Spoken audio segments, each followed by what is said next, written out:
प्रभु जीशु ख्रीष्ट बहुमूल्य नाम मुझे शुभेच्छा जनाऊँगी। आज आमर देश में स्वाधीनता दिवस पालन कर देश में प्रत्येक जाति प्रत्येक भाषावादी प्रत्येक धर्म लोक समस्ते यही दिवस को पालन कर कहीं आमर देश 200 वर्ष ब्रिटिश मानकर हस्त तले तिला से मानकर शासन रे तिला आमर देशर नेता माने बहुत कष्ट करी से माने निजर जीवन को भी त्याग करी और केते लोक निजर शरीर रे रक्त झराई और केते लोक गार गार रे भी रही करी आमर देश स्वाधीनता पाइबा पाइन से माने बहुत कष्ट करी आमर देश को स्वाधीनता आनिले। ब्रिटिश सरकार 1947 रे अगस्त 15 तारीख री इंडिया गोटे स्वाधीनता देश बोली करी प्रकटन करेले। सही दिवस को प्रत्येक दिन आमे कौन करुछु हमर देश रे प्रत्येक जगह रे फ्लैग हाइस्ट करी कि आमे आनंद मन रे ताहा पालन करी आसुची। आमर देश स्वाधीनता पाइन आमर देशर लोक माने बहुत कष्ट पाइले। सही प्रकार आमर मानव जाति मुक्त हेबा पाइन शैतान रो बंधन रु से माने मुक्त पाइबा पाइन प्रभु जीशु ए जगत रे आसी करी तांगर रक्त जोराई करी आम तांगर निजर जीवन दे करी आंबे मानक शैतान रो हस्तरु कोन करिछंदी उदार करिछंदी मुक्त करिछंदी आमानक स्वाधीनता देइछंदी। आ मात्र आमानकर देश रे आमे देखिले ब्रिटिश सरकार रु आमर भारत स्वाधीनता पाईगला। मात्र 2 दिन तले कलकत्ता रे गोटे घटना हेतिला। गोटे झियो डॉक्टर ट्रेनिंग डॉक्टर से सोइबा जगार सेमिनार हॉल रे से तिला सेते बेले गोटे जने लोक जाई करी तार विरोध रे ताक दुष्कर्म करी बलात्कार करी बहुत आघात करी ताक मराई देले।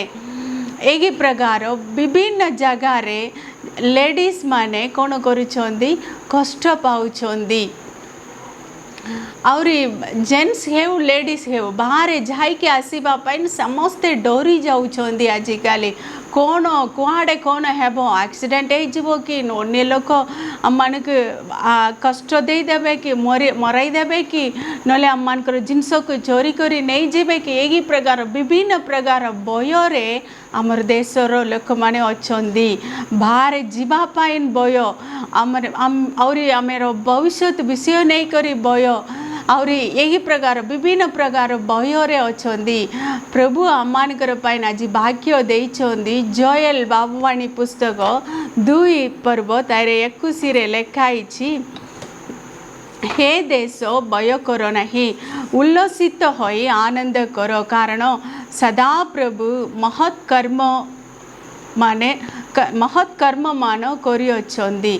सदा प्रभु महत् कर्म करी अछंदी। सेति पाइन आमे कोन करबा दरकार नहीं भय करबा दरकार नहीं। से महत् कर्म बोले केमिति महत् कर्म करिछंदी तांगर रक्त देई करी आमे मानक मुक्त करिछंदी। प्रभु जदि जनक मुक्त करले से प्रकृत रे मुक्त हेबो बोली वाक्य रे लेखाइछि। जीसु आपण मानक मुक्त करले आपण माने प्रकृत रे मुक्त हेबे स्वाधीनता पाइबे। और 2 कोरिन्थियो 3 रे 17 पद रे लेखाइछि, प्रभु आत्मा अटंदी प्रभुंकर आत्मा केउटारे सेटारे स्वाधीनता बरी लेखाइछि।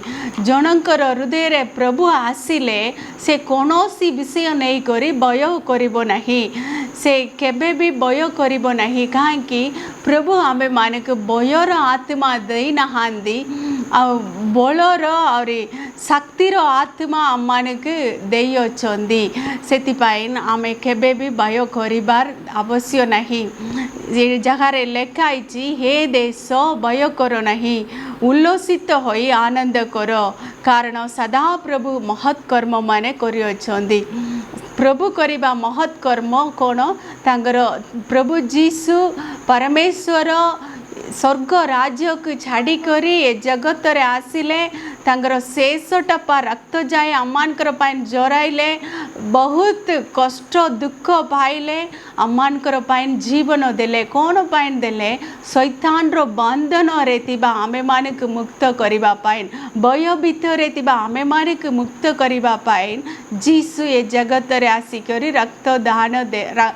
ରକ୍ତ ଦେଇକରି ଆମେମାନଙ୍କୁ କ'ଣ କଲେ? ମୁକ୍ତ କଲେ। ସେଥିପାଇଁ ଆମେ କ'ଣ କରିବାର ନାହିଁ? ଆହୁରି ଭୟ କରିବାର ନାହିଁ। ଆମେ ଉଲ୍ଲସିତ ହୋଇ ଆନନ୍ଦ କରିବାର ଅଛି, କାରଣ ସଦାପ୍ରଭୁ ମହତ୍ କର୍ମମାନେ କରିଅଛନ୍ତି। ଏହି ଭାଗ୍ୟ ଦ୍ୱାରା ପ୍ରଭୁ ଆପଣମାନଙ୍କୁ ଆଶୀର୍ବାଦ କରନ୍ତୁ। ଆସନ୍ତୁ ପ୍ରାର୍ଥନା କରିବା। ପ୍ରଭୁ ଧନ୍ୟବାଦ, ତୁମେ ଦେଇଥିବା ଉତ୍ତମ ଦେଶ ପାଇଁ ଆମେ ଧନ୍ୟବାଦ ଦେଇଛି। ପ୍ରଭୁ ଆଜି ଆମର ଦେଶରେ ସ୍ୱାଧୀନତା ଦିବସ ପାଳନ କରିଛନ୍ତି। ପ୍ରଭୁ ସମସ୍ତଙ୍କୁ ତୁମେ ଆଶୀର୍ବାଦ କର। ଆମେନ୍। କିଏ ଭୟ ଭିତରେ ସ୍ୱାଧୀନ ଦେଶରେ ଥିଲେ ବି ବହୁତ ଲୋକମାନେ ପ୍ରଭୁ ଭୟ ଭିତରେ ଅଛନ୍ତି, ସେମାନଙ୍କର ଭୟ ସବୁକୁ ଦୂର କରିଦିଅ। ଆମେନ୍। ଆହୁରି ଶୈତାନର ବନ୍ଧନରେ ଥିବା ସମସ୍ତଙ୍କୁ ପ୍ରଭୁ ତୁମେ ମୁକ୍ତ କରିଦିଅ। ଆମେନ୍। ପ୍ରଭୁଙ୍କର ଆତ୍ମା କେଉଁଠାରେ ସେଠାରେ ସ୍ୱାଧୀନତା ବୋଲି ଲେଖା ହେଇଛି। ସମସ୍ତଙ୍କର ହୃଦୟରେ ପ୍ରଭୁଙ୍କର ଆତ୍ମା ବାସ କରିବା ପାଇଁ ଆମେ ପ୍ରାର୍ଥନା କରୁଛୁ। ପ୍ରଭୁ ତୁମରି ନାମ ଗୌରବ ହେଉ। ଯୀଶୁଙ୍କ ନାମରେ ପ୍ରାର୍ଥନା ମାଗୁଛୁ ପିତା, ଆମେନ୍।